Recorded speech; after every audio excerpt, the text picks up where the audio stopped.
Nesta noite. O tema da ministração é: não se distraia do propósito. Não se distraia do propósito. Nos dias que nós vivemos é muito fácil a gente se distrair, porque é uma coisa ali, é outra aqui, e quando você vê, você já saiu da direção.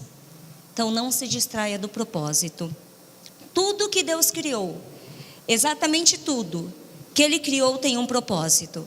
Provérbios capítulo 16, versículo 4, a parte A do versículo diz assim: o Senhor criou tudo que existe com um propósito definido. Nada do que Deus fez foi por acaso. Nada do que Deus criou foi por acaso. Inclusive a sua vida. Não pense você que você está aqui à toa. Não pense que você nasceu por obra do acaso, ou que foi um acidente. Não pense você. Havia um propósito no coração do Senhor quando Ele te colocou no ventre da sua mãe. Tenha sido a história que for que você carregou, mas há um propósito de Deus na minha e na sua vida. Porque tudo que acontece é porque Deus tem um propósito para nós. Amém? Nós precisamos acreditar nisso, irmãos. Porque senão a gente vai ser levado de um lado para o outro. As distrações vão nos roubar. A gente precisa ter a certeza que não estamos aqui por acaso. Você não veio aqui nesta noite por acaso, para cumprir um papel, para cumprir uma agenda.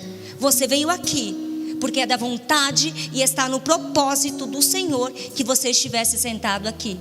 Foi o que o Silvio falou de manhã, e eu repito novamente: você está aqui porque o Senhor quer que você esteja.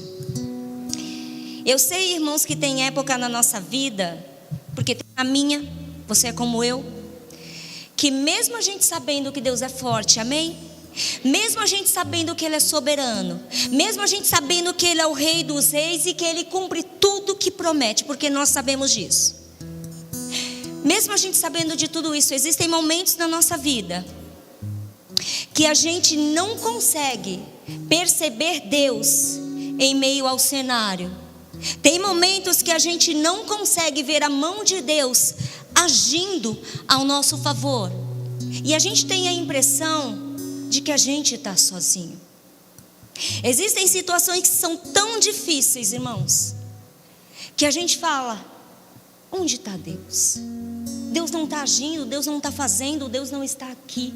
Eu não consigo ouvir Deus. Mas presta atenção no que eu vou te falar. Esse momento que você questiona faz parte do processo de Deus para você chegar no lugar onde Ele quer que você chegue.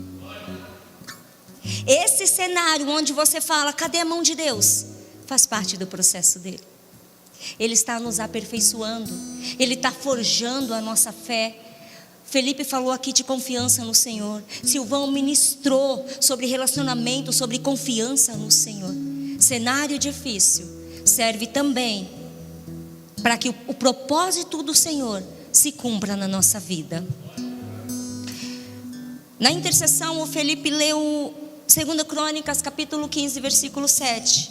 A Bíblia diz assim: esforçai-vos e não desfaleçam as vossas mãos, porque a vossa obra tem uma recompensa.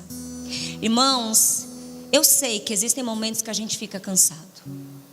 Eu sei que tem momentos que você fala: eu quero desistir de tudo e de todos, e eu quero jogar tudo para o ar, e eu já não quero fazer mais nada, seja na obra, seja na sua vida pessoal, seja no seu trabalho, seja nas suas emoções, eu não sei aonde, mas todo mundo já experimentou isso, de estar cansado ao ponto de querer desistir.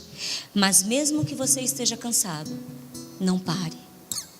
Descanse, mas não pare até você chegar no propósito que Deus tem para você. Não pare. Deus, Ele tinha um propósito quando enviou Jesus. O propósito não era Jesus sofrer. O propósito não era só Jesus pregar. O propósito não era Jesus fazer discípulos. O propósito de Deus, ao enviar Jesus para morrer naquela cruz, era salvar a humanidade. Pergunta que eu me faço e faço a vocês: foi fácil para Jesus? Embora ele fosse Deus, ele se fez carne, sofreu como nós, sentiu fome, dormiu, chorou, ele se fez homem. Não foi fácil para ele. Prova disso é que quando ele está na cruz, sofrendo, passando humilhação, ele chega a dizer ao Pai: Pai, se possível for, afasta de mim este cálice. Em outras palavras, Jesus está falando: Pai, não me deixa passar por isso. Pai, eu não quero esse sofrimento. Pai, se tiver outro jeito, me tira daqui. Pai, eu confio no Senhor, eu sei que o Senhor é poderoso, me tira daqui. Só que ele diz: contudo, que não seja feita a minha vontade, mas a tua vontade. Não foi fácil para Jesus morrer por mim e por você. Por que seria fácil para mim e para você? Por que seria fácil para nós, irmãos? Se somos discípulos de Cristo, pequenos Cristo, queremos ser confundidos com Ele, mas não queremos passar pelos sofrimentos. Tem uma mulher na Bíblia que ela, para cumprir o propósito dela, também não foi fácil. O rei daquela época era o rei Xerxes. Ele resolveu fazer um banquete. No seu 3º ano de reinado, convidou todos os príncipes, todos os súditos, nobres das 27 províncias da Pérsia. Vocês se lembram disso? Depois de 180 dias de festa, ele estendeu a festa para o jardim do palácio. E aí ele convidou, além de ricos, convidou também pobre. E depois que ele já tinha ostentado tudo, mostrado todo o palácio, mostrado toda a riqueza, ele manda chamar o seu maior troféu, a rainha Vasti. Diga que chame a minha esposa, porque eu quero apresentá-la a todas as pessoas que estão aqui. Só que ela não estava nos seus melhores dias. Vasti também estava dando uma festa do outro lado do palácio e ela se recusa a ir. Se recusa a servir de troféu para o seu marido. O rei, como de costume, ele consulta os conselheiros e eles unanimemente dizem para ele, eu vou parafrasear para a gente ganhar tempo: não, Senhor, a atitude desta rainha vai soar como desrespeito, e daqui a pouco todas as mulheres estarão agindo igual. Rei, sabe o que você faz? Assina um decreto que não tenha como ser revogado, para que nunca mais esta mulher tenha acesso a você. E outra, rei, procura outra esposa, procura outra mulher que seja melhor do que a Vasti. E é aí, irmãos, que entra Esther. É aí que entra Radassa, uma jovem judia que viveu no tempo do pós-exílio, era órfã e foi criada pelo seu primo Mardoqueu. Esther, capítulo 2, versículo 8.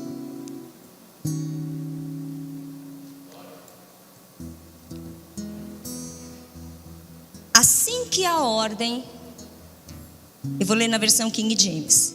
Assim que a ordem e o decreto do rei foram proclamados, muitas jovens virgens foram conduzidas para a cidade de Suzã e confiadas a Hegai.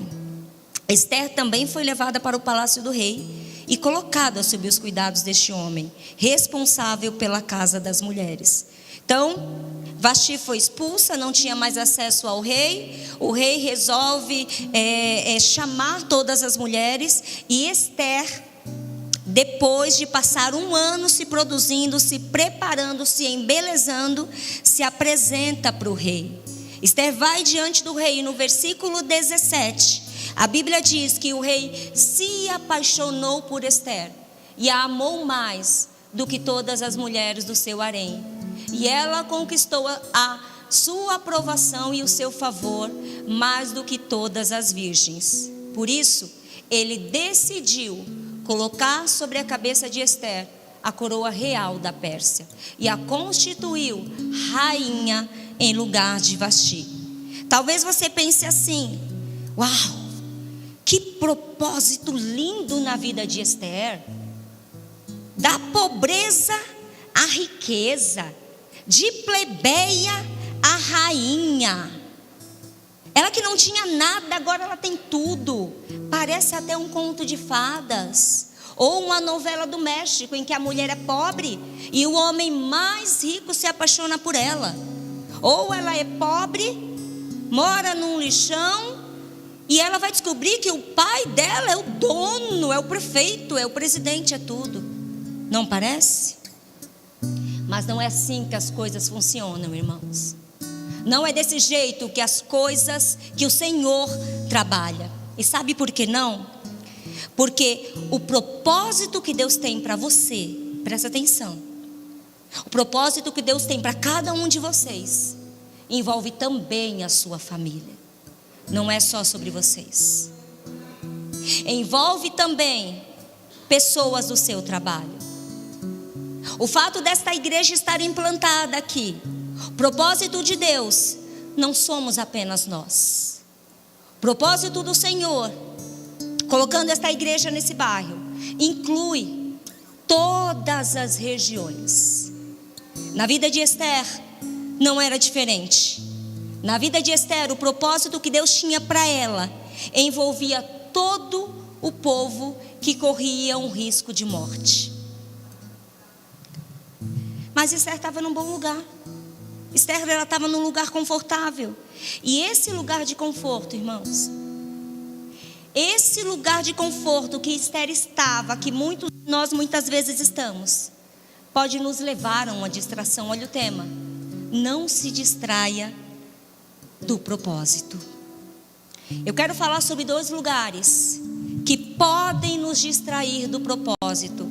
Eu poderia falar sobre outros, mas o Senhor foi categórico comigo. Diga apenas 2, porque eu, no decorrer da semana, no decorrer dos dias, revelarei a cada um dos meus filhos qual é a distração que pode fazer com que ele saia do propósito que eu tenho para ele. Então, no decorrer da semana, irmãos, estejam abertos, porque o Espírito Santo vai revelar a vocês de uma forma única sobre o que pode te distrair do processo. Primeiro processo que o Senhor me disse, primeiro lugar que pode nos fazer se distrair do processo, é o lugar da zona de conforto. Salmos capítulo 119, versículo 37. Vocês podem ler para me ajudar, que eu já falei bastante? 1, 2, 3.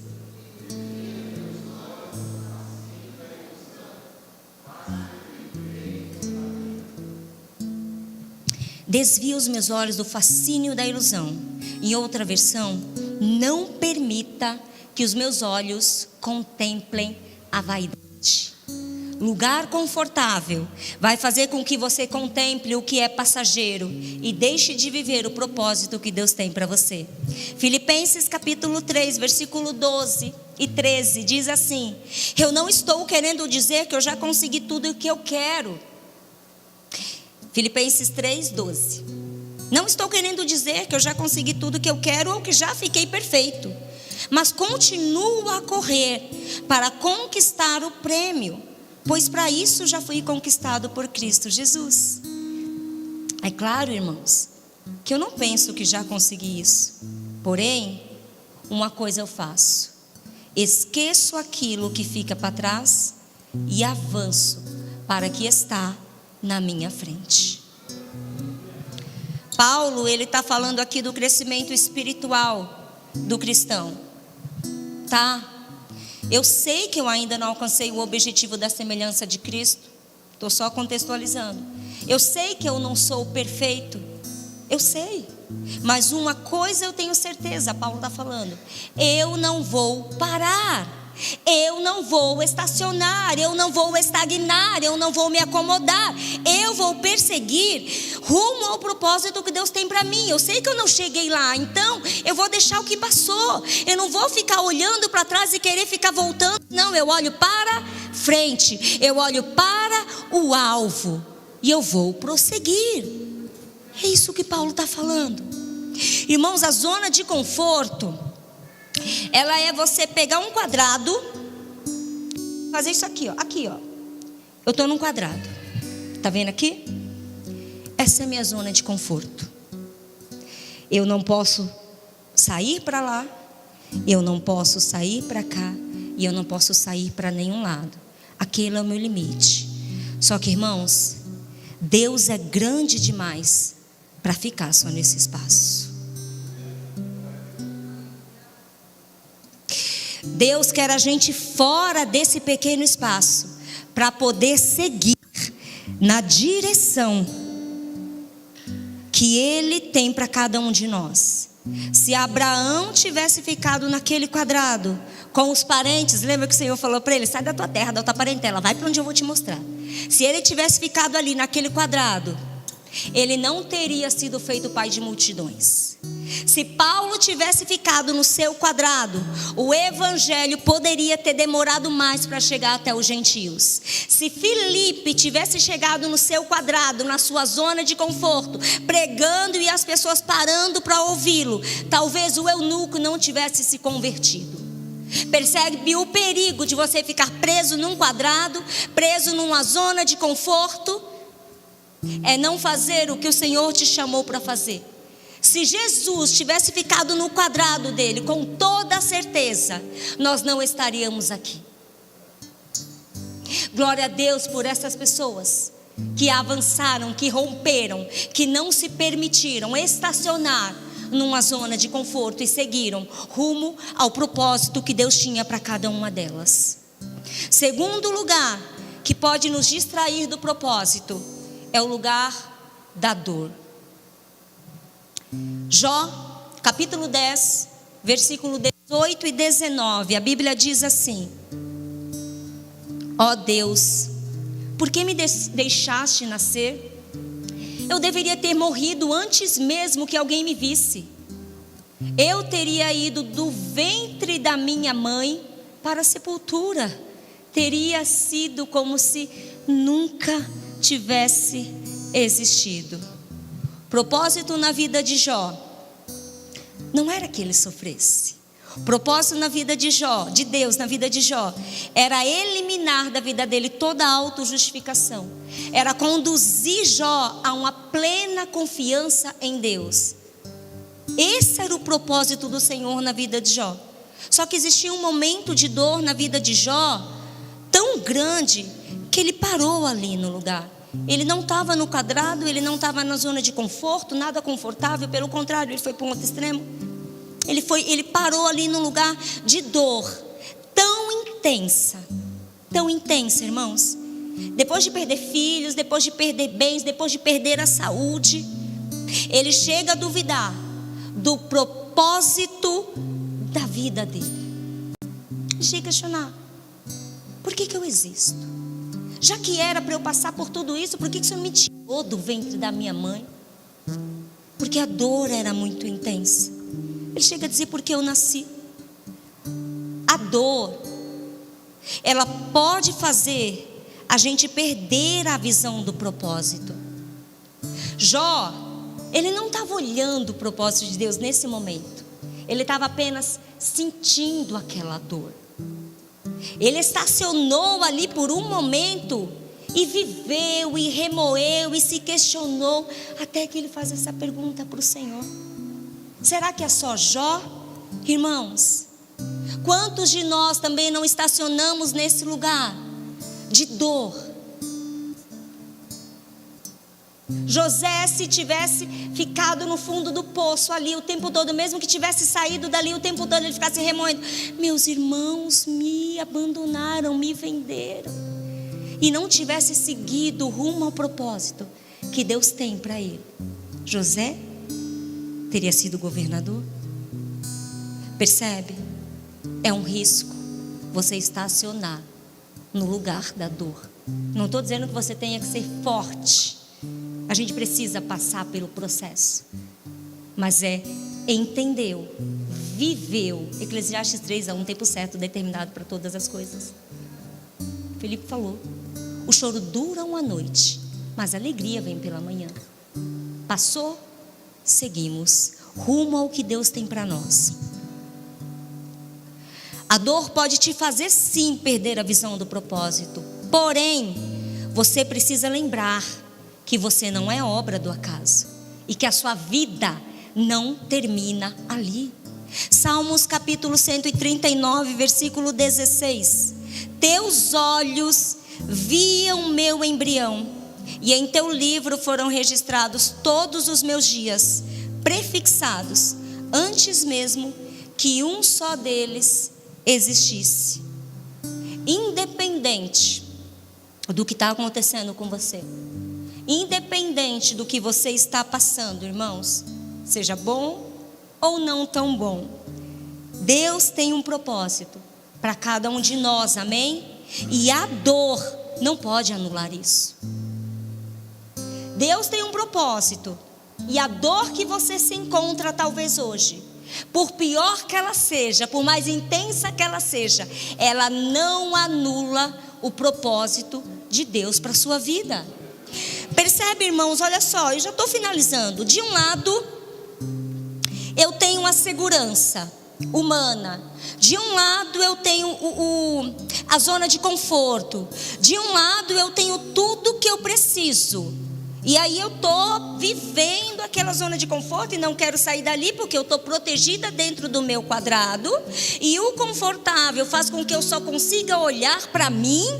As pessoas que estão fora do meu quadrado eu não consigo ver. Eu estou aqui no meu confortável, na minha vidinha perfeita, e eu não vejo o que está ao redor desse lado. Em contrapartida deste outro lado, irmãos, deste lado eu estou de um lado da dor, onde a dor me faz duvidar da minha identidade de Cristo. Aqui está tudo ok, está tudo certo, tudo perfeito, num espaço limitado. Aqui eu já não sei quem eu sou, eu não sei qual é o meu propósito, eu não sei porque eu existo, eu não sei porque eu estou aqui, eu não sei porque Deus me chamou. Põe a imagem, por favor. Mas a imagem, irmãos, vocês estão conseguindo ver aquele homem ali, ó? Mas à frente eu tenho um alvo. Mas à frente eu tenho um caminho. Eu não olho para a direita, eu não estaciono na direita, eu não estaciono na esquerda, mas eu vou rumo ao propósito que Deus tem para mim. Eu vivo o lugar de conforto. Esther estava confortável. Eu vivo o lugar da dor. Jó estava passando por tribulação. Contudo, isso não me para. Contudo, isso não é o fim. Contudo, não é só isso que Deus tem para mim. É ali, ó. É ali.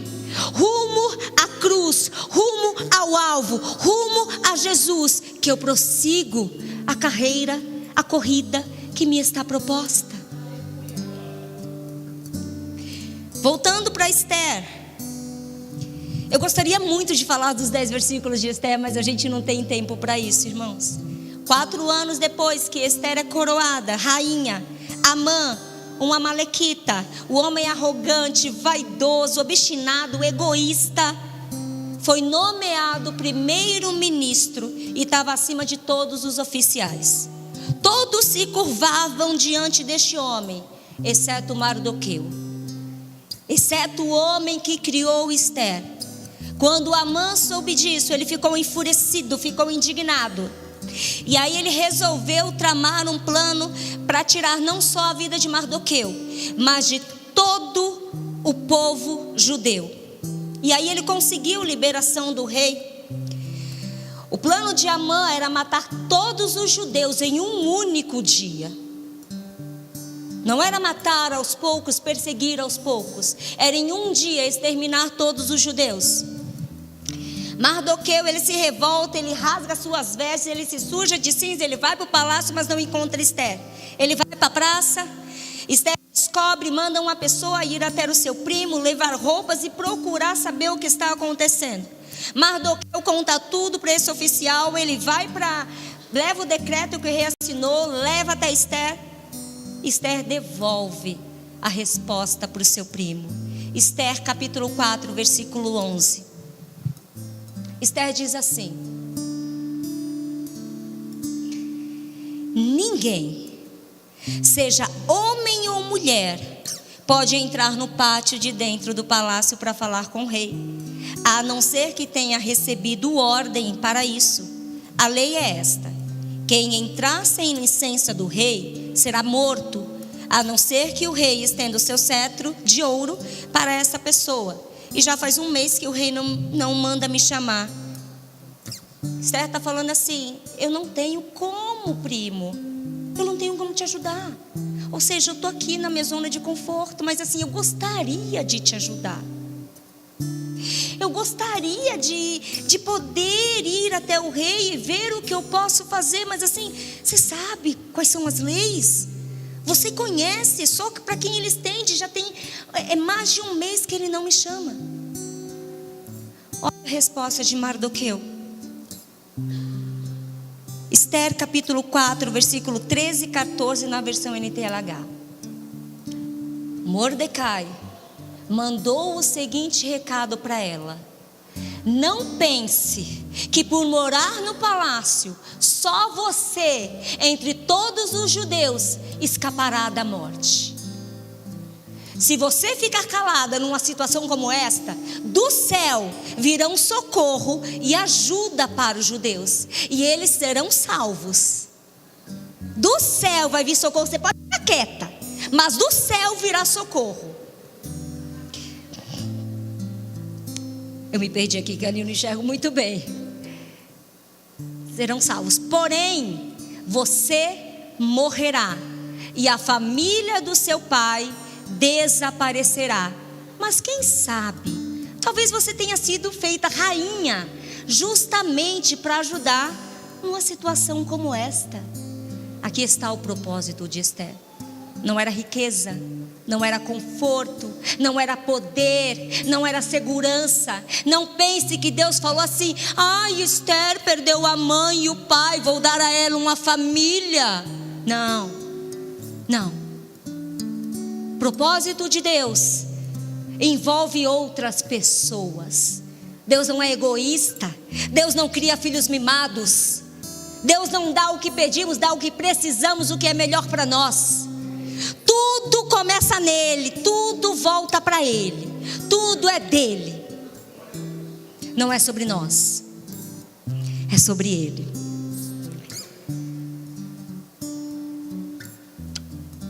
E eu quero concluir já orando para que Deus envie para nós muito mais Mardoqueus para a nossa vida. Que Deus envie homem e mulher para nos dar aquele chacoalhão santo e nos lembrar de que a gente está aqui com um propósito, para que Ele envie pessoas para fazer assim: acorda, mulher, acorda, homem, você não está aqui por você. Você não está aqui porque você merece. Você está aqui porque Deus tem um propósito na sua vida. E diante deste propósito, você vai alcançar outras pessoas. Só que não se distraia. Não olhe para os lados. Não retroceda. Não estacione na dor. Não pare na zona de conforto. Não se distraia. Não foque na posição que você está hoje, irmãos.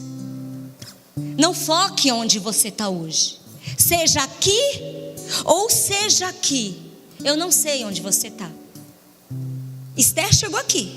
Esther veio daqui e estava exatamente aqui. Independente de onde você estiver, não foque nesse lugar. Foque no propósito. Foque em Jesus. Foque no final da corrida e não na sua posição, não no lugar que você está, seja de destaque ou de humilhação. Não é isso que Deus tem para você. Isso é passageiro. Seja aqui ou seja aqui, o destino é lá. Amém? O destino é lá, ao lado do Pai, concluindo a carreira, a corrida que nos foi proposta. Último versículo que eu quero ler, o Ministério de Louvor já pode subir. Esther, capítulo 9, versículo 22, só a parte A. Diz assim: porquanto nestes dias os judeus livraram-se dos seus inimigos, neste mês a sua humilhação e tristeza tornou-se em honra e júbilo, e o seu pranto num dia de festa. O que eu tenho para dizer para você? Simplesmente espera, porque Deus vai transformar a sua dor em força. O que eu tenho para dizer para você? Espera, porque Deus vai transformar a sua tristeza em alegria. Espera, porque o seu choro Ele vai transformar em dias de festa. Mas não se distraia, não permita se distrair, foque, porque vai passar. Se coloque de pé, por favor. Talvez você esteja aqui vivendo uma situação que você olha e pensa: onde está Deus? Eu não consigo ver Deus. Só que, irmãos, a Bíblia diz que Ele não para de trabalhar. Jesus falou: meu Pai trabalha até hoje, por que eu não trabalharia? O Senhor não para de trabalhar, e Ele está escrevendo a sua história. Ele não finalizou. Você não é obra do acaso. Se você está aqui, você é uma obra ainda inacabada. A palavra diz: a boa obra que Ele iniciou, Ele é fiel e justo, Ele vai aperfeiçoar. Creia nisso, irmãos. Quando você concluir, quando você for uma obra perfeita, Ele te recolhe. Se você está aqui é porque você ainda não concluiu o propósito que Ele tem para você. Mas não se distraia. Não se distraia. Feche os seus olhos. Confie no Senhor. Pai, nós te agradecemos, Jesus. Como é bom saber que nós temos um Pai que nós podemos confiar. Como é bom, Senhor, saber que nós temos um Deus que está em todo o tempo, com os olhos e os ouvidos, Pai amado, atentos a cada um de nós, Jesus. Graças nós te damos, Pai, por esta palavra. Obrigada, Senhor, por abrir os nossos olhos acerca daquilo que pode nos roubar, Senhor. Nos roubar do teu propósito, nos roubar da tua presença, Pai. Em nome de Jesus eu oro para que eu e os meus irmãos, se estivermos correndo o risco de estacionarmos na zona de conforto, que o Senhor nos arranque de lá, Pai. Este não é o lugar que o Senhor tem para nós. Da mesma maneira que a gente não estacione no lugar da dor, Pai, porque nós sabemos que isto é passageiro, Pai, mas que em todo tempo os nossos olhos estejam voltados ao Senhor, que em todo tempo, Senhor, os nossos olhos almejem buscar a tua face, estar diante de ti todos os dias da nossa vida, Pai. Como nós dissemos aqui, nós oramos, Pai, que a boa obra que o Senhor iniciou em cada um de nós, que o Senhor a aperfeiçoe, Pai, em nome de Jesus, em nome de Jesus. E assim como o Senhor me disse no secreto, eu oro, Senhor, e eu firmo isto aqui diante do teu altar, que o Senhor revele a cada um dos teus filhos qual é a área, qual é o lugar, qual é a posição que pode fazer com que eles se distraiam do propósito que o Senhor tem para cada um deles, Pai. Em nome de Jesus, que os olhos, que os ouvidos, que a sensibilidade deles esteja cada vez mais aguçada para ouvir, corresponder ao teu comando, à tua voz no decorrer desta semana, até que o Senhor volte, Jesus. Pai, nós te amamos, nós te adoramos, e nada satisfaz a nossa alma do que estar diante do Senhor, Jesus. Nada para nós é melhor do que estarmos diante do Senhor, Jesus. Queremos nesta noite firmar o nosso compromisso, a nossa aliança, de que nós vivemos para ti, vivemos para te agradar, que nós confiamos plenamente em ti. A tua palavra palavra diz que aqueles que se aproximam do Senhor precisam crer que o Senhor é galardoador dos que o buscam. E esta é a nossa fé. Nós cremos no Senhor, cremos na tua palavra, cremos que o Senhor tem um propósito para nós. Jesus, se há alguém aqui nesta noite, Pai, que duvida da sua existência, que tem se questionado acerca do porquê Ele está aqui, Jesus, eu oro, Pai, para que isso seja mudado, assim como aconteceu com Jó, assim como aconteceu com tantos profetas, Jesus, que diante da dor, diante da dúvida, perderam a sua identidade, Jesus. Eu oro para que a identidade dos meus irmãos, assim como a minha, esteja firmada na pessoa de Cristo, Pai. Eu declaro sobre a vida desta pessoa que duvida da existência dela, que questiona o amor do Senhor. A palavra de Jeremias, quando ele diz que antes dele estar no ventre da mãe, o Senhor já o havia escolhido, o Senhor já o havia separado, o Senhor já o havia designado para ser profeta das nações. Você não é a sua situação hoje, você é aquilo que o Senhor diz que você é. O Senhor diz: eu sei os planos que eu tenho para você, são planos de paz,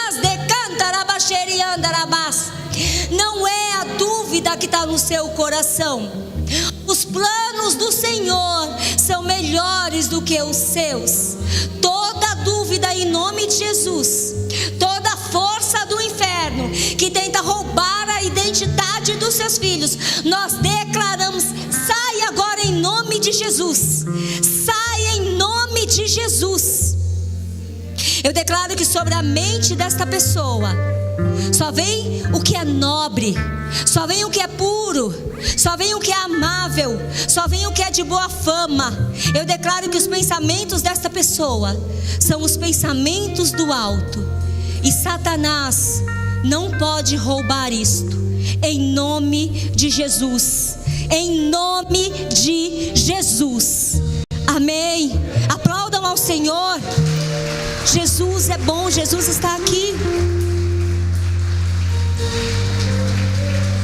Você é amado, você é a geração eleita, sacerdócio real. Você é filho, você foi adotado. Vamos adorar ao Senhor com essa identidade de filhos. Amém.